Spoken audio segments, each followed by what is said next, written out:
Rick's enthusiasm. We had basically just moved to the neighborhood, so we were new, obviously. But when I started talking to him and getting to know him, little things, you find out little things about people as you talk to him and stuff. And then he let me know that he was doing this fan flick, and I was like, wow, that's really cool. But it was the enthusiasm. Sometimes the bad guy wins behind it, because people tell you stuff all the time, or I'm doing this, or I'm interested, but they don't really put feet to it, so to speak. And he had obviously thought this out. He had planned it. He had put the work into it and stuff. And so, given an opportunity, I mean, like, why not? Right? Sometimes the good guy doesn't always walk away.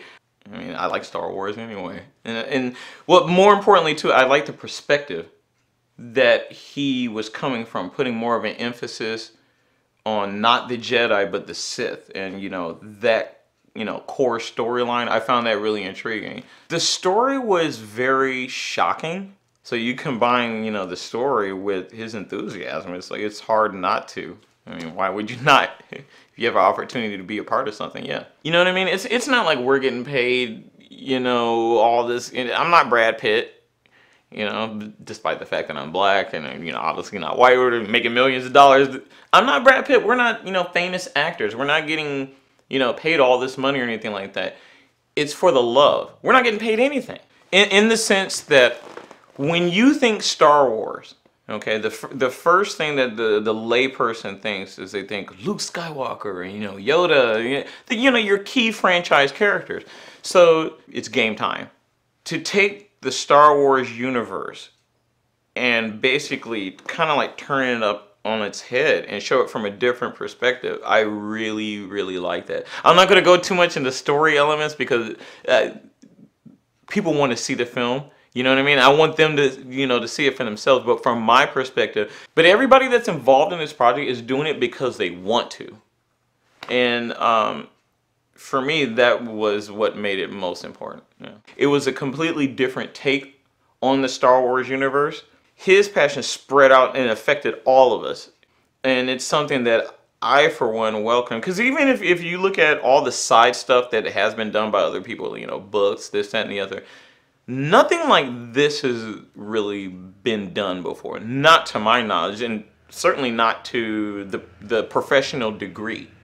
Hardcore Star Wars fans, that Rick really set out in trying to accomplish his goal, as well as the Star Wars layman, if you will, or people who just, saw the first 3 or all 6 films and liked them. I think everybody's going to be able to come away after watching this and having an enjoyable experience. And that's another thing too.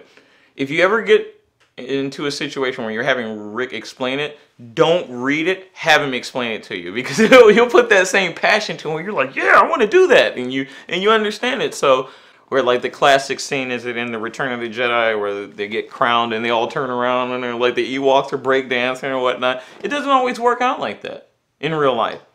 It was just really, really cool, because knowing how he laid it out and how he wanted to see it, it gave me a better idea of how I wanted to act it. And I've never, acted at anything before. And it's cool because it takes risks. So having that emphasis and knowing what he wanted so well, planned and thought out, it helped me. It helped me really to, do my best in the role, hopefully.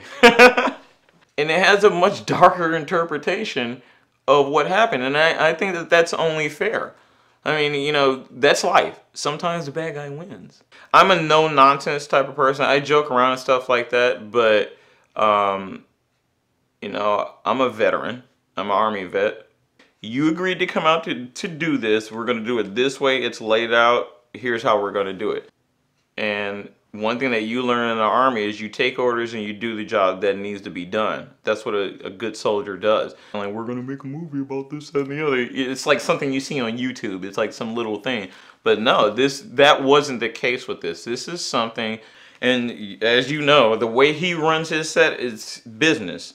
You know what I mean? It's like that somebody obviously took seriously and thought out, and thought out in every way possible. So good things, take time to produce. So I was very impressed. In a sense, it was kind of intimidating at first.